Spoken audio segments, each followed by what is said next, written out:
एक गरीब किसान और उसके 4 पुत्रों की कहानी। एक समय एक गांव में एक किसान रहता था। वह बहुत गरीब था। वह अपने मिट्टी से बने छोटे से घर में अपनी पत्नी और 4 पुत्रों के साथ रहता था। किसान के पास में एक छोटा सा खेत था। उसमें जो कुछ पैदा हो जाता उसी से वह अपने साल भर का गुजारा करता था। इसी कारण कभी तो 2 वक्त की रोटी मिल जाती, कभी 1 वक्त की ही रोटी मिल पाती और कभी उसे और उसके परिवार को भूखा ही सोना पड़ता। एक दिन बच्चे पिछले 4 दिनों से भूखे थे। घर में एक अन्न का दाना नहीं था। इस बात से परेशान होकर किसान की पत्नी किसान के पास आई और बोली, अजी, घर में 4 दिनों से बच्चे भूखे हैं और घर में एक अन्न का दाना नहीं है। आप घर से बाहर जाकर कुछ काम कर लें तो घर में कुछ पैसा आएगा।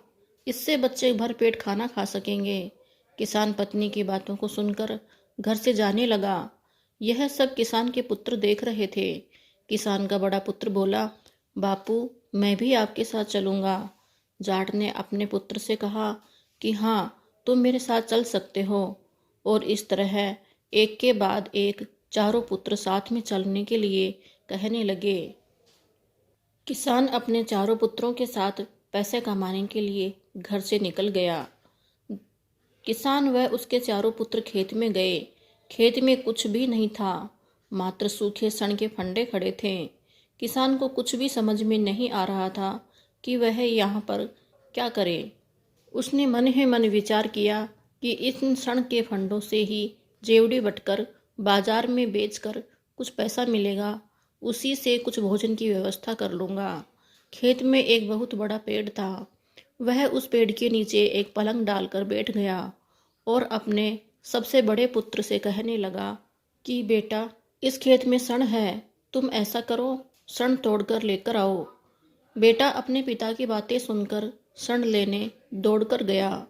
यह देखकर किसान का दूसरा पुत्र भी बोला, बापू, मैं भी जाऊंगा।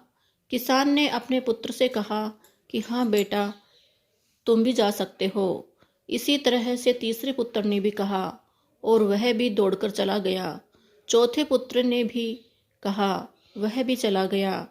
थोड़ी देर में किसान के पास उसके 4 पुत्रों ने सण का ढेर कर दिया। किसान और उसके 4 पुत्र मिलकर एक एक सण उठाकर जेवड़ी बटने लगे। जिस पेड़ के नीचे किसान अपने चारपाई डालकर बैठा हुआ था, उसी पेड़ पर एक भूत रहता था। वह पेड़ पर बैठा यह सब देख रहा था और वह डर भी रहा था। वह डरते डरते पेड़ से नीचे उतरा और किसान से बोला कि तुम यह क्या कर रहे हो और तुम इस सब का क्या करोगे। किसान ने अपनी नजरें ऊपर उठाए बिना ही सण बटते बटते कह दिया कि तुम देख नहीं रहे हो, मेरे हाथ में सण है और इससे मैं जेवड़ी बट रहा हूँ। भूत डरते डरते बोला, फिर तुम इस जेवड़ी का क्या करोगे। किसान ने आवेश में आकर कह दिया कि क्या करूँगा, तुम्हें बांधूंगा। भूत बहुत अधिक डर गया था। उसने सोचा कि एक किसान है और उसके 4 पुत्र हैं, यह पांचों मिलकर तो मुझे बांध ही देंगे। वह दोनों हाथ जोड़कर खड़ा हो गया, किसान के पैरों में गिर गया और बोला, हे स्वामी, आप मेरे स्वामी हो और मैं आपका दास हूँ। आप मुझे बांधो मत, तुम जो कहोगे मैं वही करूँगा। किसान बोला, अच्छा यह बात है, तुम क्या कर सकते हो। भूत बोला, जो आप कहोगे मैं वही करूँगा। तब किसान बोला कि मुझे एक सोने, चांदी, हीरे जवाहरात, अशर्फियों से भरा हुआ एक सोने का घड़ा चाहिए। भूत ने तुरंत एक सोने का भरा हुआ मटका किसान के हाथ में थमा दिया और बोला, तुम मुझे बांधो मत और यह सोने, चांदी, हीरे जवाहरात, अशर्फियों से भरा हुआ सोने का मटका तुम ले जाओ, तुम्हारे घर में कभी गरीबी नहीं रहेगी। किसान बहुत खुश हुआ और वह सोने का घड़ा लेकर अपने घर पर लौट आया। किसान के परिवार ने इस सोने के घड़े की कुछ चीजें बेचकर अच्छा घर बना लिया था। घर में सभी प्रकार के साधन सुविधा कर ली थी और सब आराम से रहने लगे थे। एक दिन किसान का भाई, जो उसके पड़ोस में ही रहता था, उसके घर में किसी प्रकार की कोई कमी नहीं थी। वह लोग बहुत अच्छी तरह से रहते थे।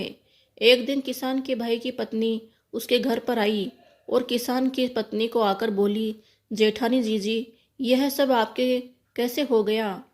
ऐसा आपने क्या किया जो आपके पास इतना पैसा, धन दौलत, मकान सब हो गए हैं? किसान की पत्नी बहुत भोली थी, उसने सब कुछ सच सच बता दिया। किसान के भाई की पत्नी ने अपने पति से जाकर कहा कि देखो, जेठ जी अपने चारों पुत्रों को साथ में लेकर खेत में गए थे और वहां से एक सोने से भरा हुआ घड़ा घर पर लेकर आए हैं और वह अब राजा साहब की तरह रह रहे हैं। ऐसा करो कि आप भी अपने चारों पुत्रों को लेकर उस खेत में जाओ और उसी पेड़ के नीचे पलंग पर बैठकर अपने चारों पुत्रों से कहना कि वे चारों सण लेकर आएं, और जब वे सण लेकर आएं तो आप अपने चारों पुत्रों के साथ सण बटना। उस पेड़ पर बैठा भूत नीचे आएगा और डरकर आग के सामने गिड़गिड़ाएगा, तुमसे माफी मांगेगा। तब आप सोने चांदी हीरे जवाहरात अशर्फियों से भरा हुआ मटका मांगना, ठीक वैसे ही जैसे तुम्हारे बड़े भाई ने उसको बोला था। भूत डरकर तुम्हें भी सोने चांदी हीरे जवाहरात अशर्फियों से भरा हुआ सोने का घड़ा देगा। इससे हम और भी मालामाल हो जाएंगे।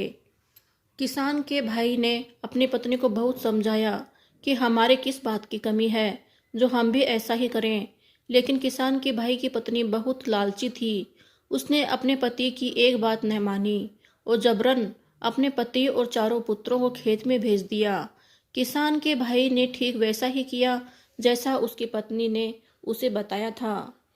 एक पलंग उसी पेड़ के नीचे डालकर वह बैठ गया और अपने सबसे बड़े पुत्र से कहा कि जाओ बेटे, सण तोड़कर ले आओ। किसान के भाई के पुत्र कामचोर थे, कहने पर भी वे किसी का काम नहीं करते थे। किसान का सबसे बड़ा पुत्र बोला, बापू, मैं ही काम क्यों करूं? मैं ही सण क्यों लेकर आऊं? आपके पास 3 बेटे और बैठे हैं। किसान के भाई ने अपने दूसरे पुत्र से कहा, जाओ बेटे, तुम सण तोड़कर लाओ। लेकिन किसान के भाई के दूसरे पुत्र ने भी यही जवाब दिया, बापू, मैं ही काम क्यों करूं? मैं ही सण तोड़कर क्यों लाऊं? तुम्हारे पास 2 बेटे और बैठे हैं, आप मुझे अकेले को ही क्यों भेज रहे हो?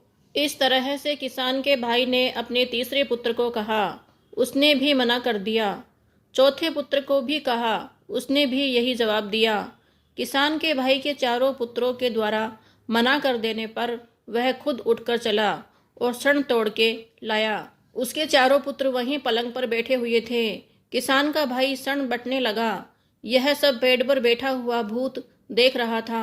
वह नीचे उतर कर आया और बोला, अरे भाई, यह तुम क्या कर रहे हो? किसान का भाई बोला कि क्या कर रहा हूँ, तुम देख नहीं रहे हो? सण से जेवड़ी बट रहा हूँ। भूत बोला, अच्छा, तुम जेवड़ी का क्या करोगे? किसान के भाई ने आवेश में आकर कहा कि क्या करूँगा, तुम्हें बांधूंगा। भूत बोला, अच्छा, तुम मुझे बांधोगे? तुम अपने चारों पुत्रों को तो नहीं बांध सके, वे तो तुम्हारा एक कहना नहीं मान रहे हैं, और तुम चले मुझे बांधने। तुम अकेले मुझे बांध दोगे? तुम्हारे चारों पुत्र तो तुम्हारे कहने से मुझे बांधेंगे नहीं। अब तुम यहाँ से जाते हो या हवा में झुलाकर दिन में तारे दिखाऊं? भूत हवा में ही उनके थप्पड़ मारने लगा। वे सब इधर उधर गिरने लगे। किसान का भाई और उसके चारों पुत्र बहुत अधिक डर गए थे। वे उठ उठ कर भागने लगे। एक के बाद एक वहां से भाग खड़े हुए और उन्होंने सीधा अपना घर देखा। डर के मारे उनको ज्वर भी आ गया था। किसान व उसके चारों पुत्र भले ही गरीब थे, पर अपने माता पिता के आज्ञाकारी थे। किसान ने अपने शब्दों का प्रयोग बुद्धि से किया और उसके चारों पुत्र भी मेहनती थे। बुद्धि और मेहनत दोनों के एकजुट होने से किसान को ऐसा खजाना मिल गया था कि वे बहुत अमीर हो गए थे। किसान व उसके चारों पुत्रों की मेहनत व एकता को देखकर भूत भी डर गया था। किसान के भाई के पुत्र अपनी मनमानी करते थे और अपने पिता की एक बात नहीं सुनते थे। यही कारण था कि किसान के भाई और उसके चारों पुत्रों को भूत से डरकर वहां से भागना पड़ा। इसलिए कहते हैं कि हमेशा एक बनकर रहो, क्योंकि एकता में बड़ी शक्ति होती है। एकता को कोई भी कमजोर नहीं बना सकता। यदि कहानी अच्छी लगी है तो चैनल को लाइक करें, सब्सक्राइब करें, ताकि इसी तरह की कहानियाँ आप तक पहुँचती रहे। कहानी को ज़्यादा से ज़्यादा शेयर करें।